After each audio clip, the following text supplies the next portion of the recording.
Seven शरीफ की देहात है।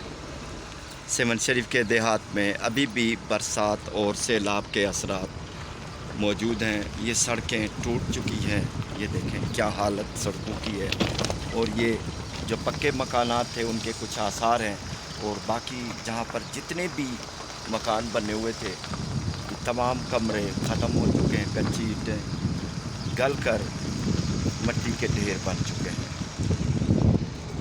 ये सामने पूरा गोठ था, गोठ ख़त्म हो चुका है। ये जो रोड हैं अभी नए सिरे से बन रहे हैं। बहुत मुश्किल है, हालात ज़िंदगी बहुत मुश्किल है।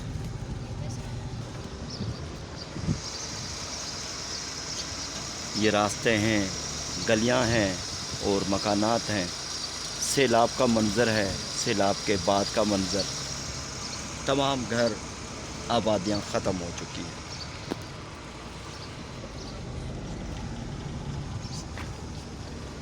ये गलियां सड़कें नए सिरे से बनी हुई हैं, फ़र्श डलवाया गया है हुकूमत की तरफ से, लेकिन घर कौन बनाए, मकान कौन तामीर करे।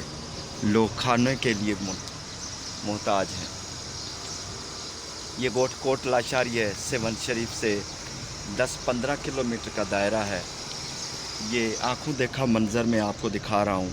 यहाँ पर जितने भी लोग हैं खुले आसमान तले, दरख्तों के नीचे और टेंटों में बैठे हुए हैं।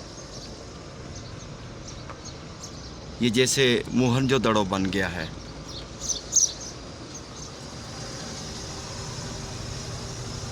बड़ी ऊंचाई थी, लेकिन पानी इतना था कि तारीख़ में इतना ऊंचा पानी और तेज़ बहाव पानी का कभी नहीं आया। बहुत ज़्यादा मुतासिर लोग हुए।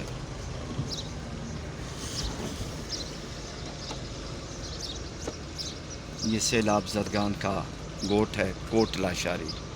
तमाम गोठ